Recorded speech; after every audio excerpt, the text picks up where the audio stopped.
¿Ustedes harían cambios en la Constitución más allá de que el gobierno claramente en este caso quiere cambiarla para obtener un nuevo periodo? ¿Realizarían otros cambios? Para que sea creíble cualquier cambio por fuera de lo que es la reelección presidencial, es necesario que quien propone, que siempre termina siendo el oficialismo, que quien propone o proyecta la ley declarativa de necesidad de reforma, deje expresamente aclarado que el tema de la reelección no va a ser modificado. Ahí recién podríamos empezar a entender que se trata realmente de un debate académico sobre esa cuestión. La pregunta que usted hace es, fuera del tema de la reelección, si es conveniente hacer alguna reforma constitucional. Por otra cuestión es una reforma. Este debate académico es fantástico porque la sociedad debería, con un alto grado de instrucción cívica, debería meterse en esta cuestión. Yo particularmente creo que sí es necesario modificar algunas de las... Lo único que creo que no es necesario modificar es el tema de la reelección. Es un tema conceptual. A diferencia de Ernesto Laclau, que considera, a mi juicio, sin fundamentos demasiado serios, que no tiene por qué haber límites en ese aspecto.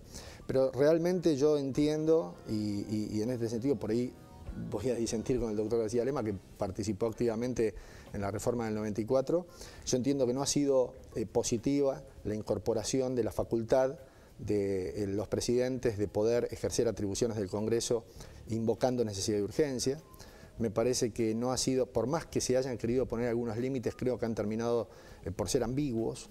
La ley 26.122 que dictó el Congreso, de alguna manera regulando su propia intervención en la aprobación de esos decretos, ya sabemos que terminó en beneficio de los presidentes que dictan decretos de necesidad de urgencia.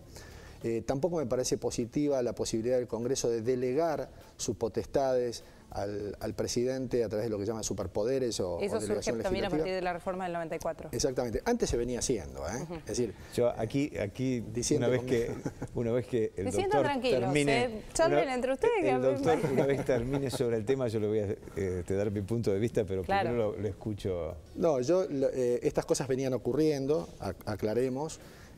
Simplemente la Constitución las blanqueó y a mi juicio eso no fue positivo, por lo menos del modo en el que se hizo.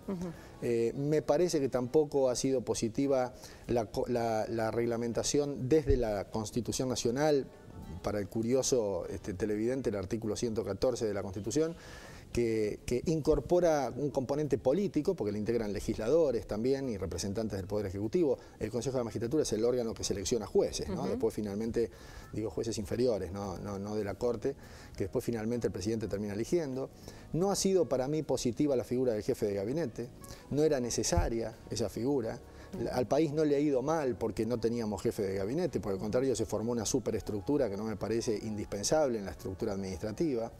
No me parece que haya sido claro qué significa jerarquía constitucional cuando los tratados de derechos, cuando la Constitución le asigna a una determinada cantidad de tratados jerarquía constitucional. Nadie sabe si eso quiere decir que están dentro de la Constitución, que están a la par, etcétera. Nadie tiene muy claro hoy qué es la ciudad de Buenos Aires desde el punto de vista de su estatus institucional.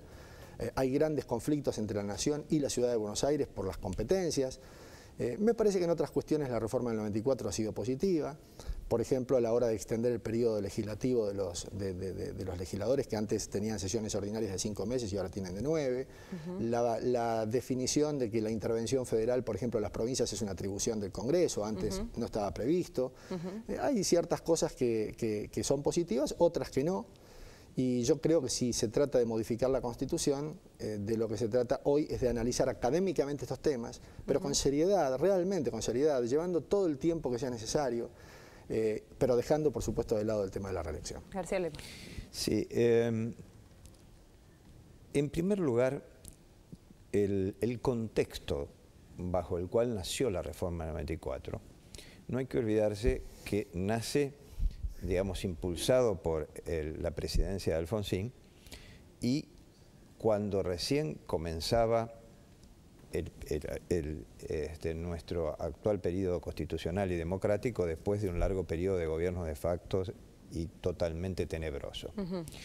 Entonces, en realidad, uno de los aspectos centrales de la reforma del 94 fue precisamente sentar un sistema político que dejara definitivamente atrás toda la etapa de los gobiernos militares,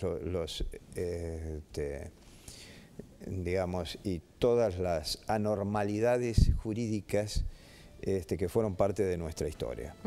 Entonces, los grandes objetivos fueron la consolidación de la democracia, es decir, tratar de hacer una democracia más consolidada y perfeccionada como objetivo.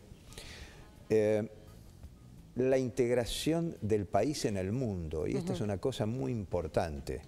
Es decir, el haberle otorgado a los tratados de derechos humanos jerarquía internacional, perdón, jerarquía constitucional, es decir, a las convenciones internacionales darle jerarquía constitucional y a los tratados colocarlos en un lugar superior a las leyes, fue para integrar a la Argentina en el mundo, no para aislarla del mundo, sino para que estuviese más integrada en el mundo. Entonces, después la definición claramente en nuestra Constitución de que somos parte de un proceso de integración latinoamericana, facilitando los mecanismos de integración, volcando eso a un proceso que lamentablemente no se ha dado en estos últimos 20 años, que es un proceso de regionalización, es decir, para que las regiones superen las limitaciones económicas y sociales que tienen muchas provincias para poder generar un modelo de desarrollo nacional. Es decir, en ese sentido hay todo un proyecto económico y social en la reforma del 94 que está incumplido. Y luego también un perfeccionamiento y mejor funcionamiento de los poderes del Estado, dentro del cual corresponde que me refiero a lo que acaba de decir el doctor Lonegro.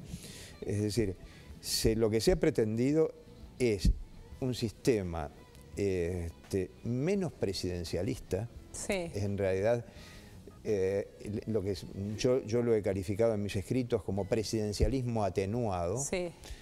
Entonces, la figura del jefe de gabinete de ministros, lo que supone tener un gabinete de ministros permanentemente en funcionamiento. Sí. Porque no tiene sentido tener un jefe de gabinete si no hay un gabinete que esté en funcionamiento permanente, de modo tal de que sea un acercamiento a un régimen parlamentario, es decir, siguiendo el modelo de la Constitución francesa de 1958, y una limitación del Poder Ejecutivo, precisamente una atenuación. En el tema de los decretos de necesidad de urgencia y la legislación delegada se han establecido un conjunto de condiciones muy específicas para que puedan darse, que muchas veces se cumplen y muchas veces no se cumplen. Pero por lo menos es un tema ahora regulado constitucionalmente. Antes se hizo, durante mucho tiempo se hizo sin ninguna regulación constitucional y la Corte lo admitía. Me detengo en algo que usted decía recién y con esto tengo que cerrar, pero no quiero dejar de preguntárselo su opinión a cada uno. ¿Hay posibilidades de que vayamos camino a un sistema parlamentarista? En la Argentina la situación está como para salir del sistema presidencialista e ir... Bueno, yo creo que los instrumentos que están previstos en la reforma del 94, si se cumplieran, podrían acercar el modelo presidencialista a un sistema más parlamentario. Para eso, el gabinete de ministros tiene que funcionar permanentemente, cosa que evidentemente no funciona. El jefe de gabinete tiene que cumplir su rol de vocero del presidente frente al Congreso, es decir, tiene que cumplir el mandato constitucional de ir una vez por mes en forma alternativa a cada Cámara. Tiene que ir personalmente, que tampoco se cumple en estos últimos 20 o cerca de 20 años de vigencia de la reforma del 94, no se ha cumplido, que el jefe de gabinete tiene que ir personalmente ante la comisión bicameral a entregar cada decreto de necesidad de urgencia en forma personal para abrir un debate público de por qué se acudió a dictar un decreto de necesidad de urgencia en lugar de buscar una ley. Entonces, hay un conjunto de instrumentos parlamentarios de mayor parlamentarismo en la reforma del 94 que no se han cumplido. Si no se cumplen esos instrumentos, mal puede pasarse a un régimen parlamentario porque estaríamos dando un salto al vacío. Claro. Es decir, había una transición para eventualmente podernos plantear la conveniencia o no de un régimen parlamentario. Estamos muy lejos de eso. ¿Lo negro? Sí, yo particularmente no considero que sea necesario ir a un régimen parlamentario. Me parece que un sistema presidencialista pautado, porque el sistema presidencialista, también es cierto que la gente a veces se confunde en el sentido de que ¿qué es esto en parlamentarismo y en presidencialismo, ¿no? La realidad es que no significa un sistema presidencialista que el presidente tenga más atribuciones que el Congreso, porque de hecho nosotros tuvimos un sistema presidencialista y lo tenemos, y el Congreso tiene múltiples atribuciones, muchas atribuciones. Que no las cumpla, que el presidente se las arrebate es otra cosa. De lo que se trata en definitiva es que se respete la división de poderes, el sistema republicano, que se respete el sistema republicano, y si realmente eso es así y hay límites, y se cumplen los límites previstos constitucionalmente, me parece que no hace falta, para atenuar los arrebatos presidenciales, ir a un sistema parlamentario. O sea, en realidad habría que mejorar lo que tenemos. Digamos, hay que hacer cumplir los límites previstos por la Constitución y no haría falta, insisto, para frenar al Ejecutivo, ir a un sistema parlamentario. Pero, mire, la verdad es que es una discusión que tal vez en muy pocos segundos, claro, es muy académico el tema y sería fantástico que esto pueda tener más inserción desde los medios, desde la academia donde nosotros nos desempeñamos, mucha más inserción en la gente, para que la gente pueda entender el día que se propongan estas cosas, porque la gente tiene que votar convencionales constituyentes. Esto es muy importante, y para votar convencionales es necesario que la gente sepa cuáles son las propuestas y las analice. Por lo tanto, creo que hace falta mucha instrucción cívica para que se entienda. Nosotros hacemos realmente lo que podemos. Y está muy bien, y es bastante. Gracias, Lonigro García Lema, por haber venido. Muchas gracias.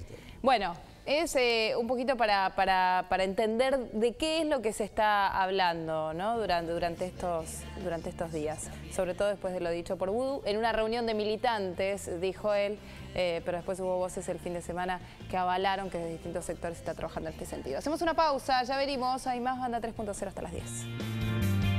Solo que era un buen día para irse, y dijo, las horas no me van a esperar.